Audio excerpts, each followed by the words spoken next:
नमस्ते। हम पढ़ रहे हैं उपन्यास सम्राट मुंशी प्रेमचंद जी का जीवन परिचय। जीवन परिचय को हम कड़ियों के साथ पढ़ेंगे।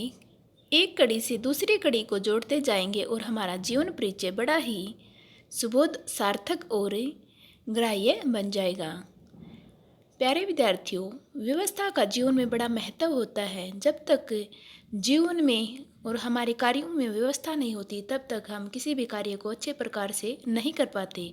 हमने देखा है कि किस प्रकार से संस्थाओं में व्यवस्था के द्वारा ही किसी कार्य का संचालन होता है, वैसे ही हम अपने जीवन परिचय को व्यवस्थित तरीके से अगर अच्छे से कड़ियों में बांट करके लिखेंगे और याद करेंगे तो हमें भली भांति प्रकार से याद हो जाएगा। तो देखिए मुंशी प्रेमचंद जी का जीवन परिचय। जन्म। प्रेमचंद जी का जन्म 31 जुलाई 1880 में बनारस के लम्हे गांव में हुआ था। उनका मूल नाम धनपत राय था। शिक्षा। अपनी गरीबी से लड़ते हुए प्रेमचंद जी ने अपनी पढ़ाई मैट्रिक तक की। पढ़ने का शौक था, वकील बनना चाहते थे, मगर गरीबी ने सपना तोड़ दिया। अब देखते हैं उनकी जीवन की परिस्थितियाँ। धनपत राय की उम्र 8 साल की थी तो माता का स्वर्गवास हो गया। पिता ने दूसरी शादी कर ली। विमाता का स्वभाव अच्छा नहीं था।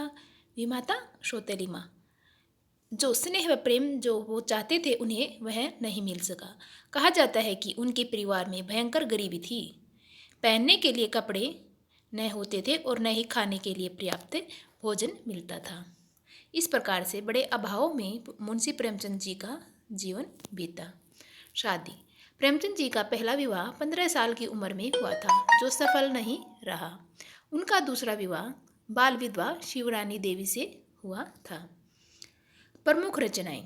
प्रेमचंद जी ने साहित्य की अनेक विधाओं को अपनी स्वर्णिम कलम से विभूषित किया है, अर्थात उन्होंने बहुत सारी रचनाएं लिखी हैं। उपन्यास।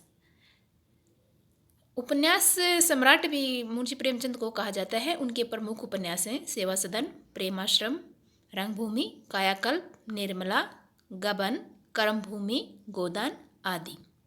कहानियाँ।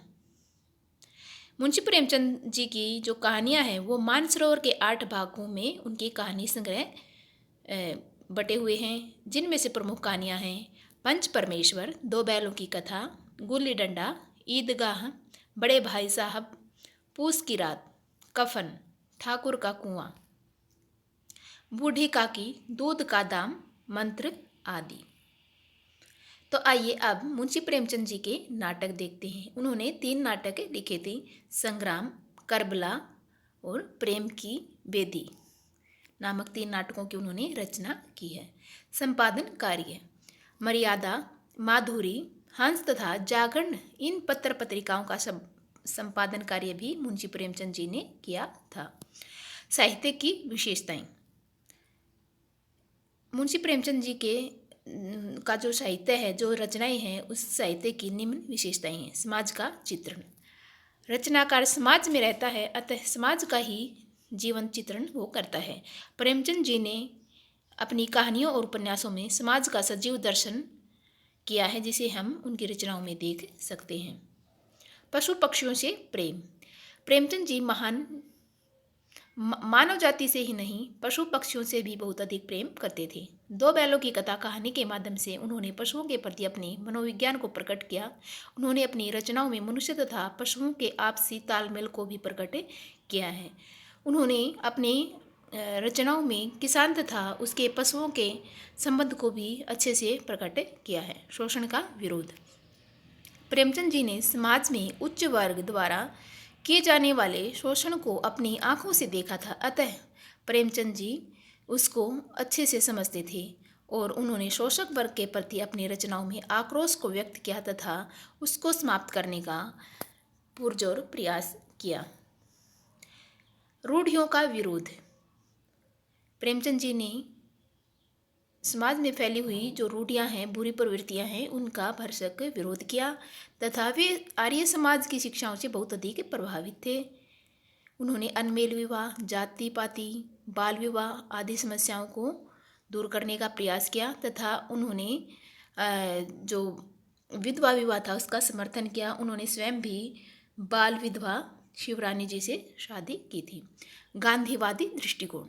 गांधी जी का प्रभाव प्रेमचंद जी पर बहुत पड़ा था। उसी से प्रभावित होकर उन्होंने शिक्षक की नौकरी छोड़ दी थी तथा असहयोग आंदोलन में कूद पड़े थे। ऐसा ही गांधीवादी प्रभाव हम उनकी रचनाओं में भी साफ साफ देख सकते हैं। भाषा शैली। मुंशी प्रेमचंद जी उर्दू से हिंदी में आए थे, अतः उनकी भाषा में उर्दू की लोकोक्तियाँ तथा मुहावरों का प्रयोग हम देख सकते हैं। प्रेमचंद जी की भाषा में सादगी विद्यमान है तथा उनकी भाषा पात्रों के अनुसार बदल जाती है। उनकी भाषा सहज, सरल, व्यवहारिक, प्रवाहपूर्ण, मुहावरेदार एवं प्रभावशाली है। सामान्य शब्दों में उन्होंने तत्कालीन सामान्य बोलचाल की भाषा को अपनाया ताकि अपनी बातों को जन जन तक पहुंचा सकें। मृत्यु। सन 1936 ईस्वी में बीमारी के कारण उनका निधन हो गया। आशा करती हूँ कि आपको यह जीवन परिचय बहुत अच्छे से समझ में आ गया होगा। अगर कोई आपको समस्या आती है तो आप कमेंट्स बॉक्स में लिख सकते हैं, और अगर आपको कोई अन्य जीवन परिचय चाहिए तो वो भी मैं लिखकर आपको समझाऊंगी, वीडियो भेज दूंगी, आप मुझे बता दीजिएगा। धन्यवाद।